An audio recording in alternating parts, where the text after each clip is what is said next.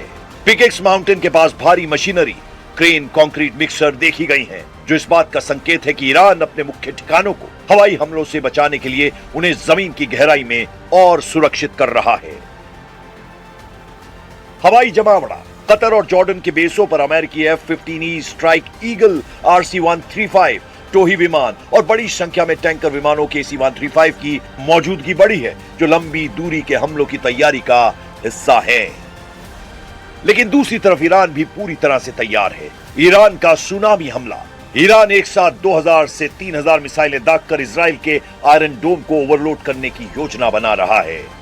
America की red line, America ने स्पष्ट किया है कि यदि ईरान ने 60% से अधिक यूरेनियम संवर्धन किया तो वो सीधा हमला कर देगा।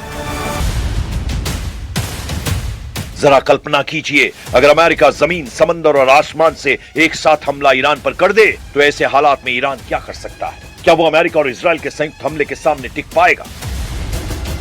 ये सवाल इसलिए खड़े होने लगे हैं क्योंकि ट्रंप ने बड़ी चालाकी से अमेरिका के सबसे बड़े बेड़े में से एक समुद्री जंगी बेड़े को ईरान के बेहद करीब हमले के लिए पहुंचा दिया है।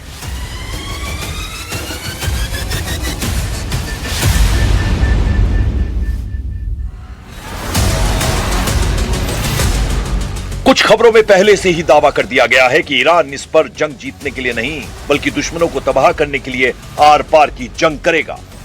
लगभग 3000 बैलिस्टिक मिसाइलें ईरान ने एक ही झटके में हमले के लिए तैयार रखी हैं। तो चलिए इस बुलेटिन में अभी फिलहाल इतना ही। नमस्कार।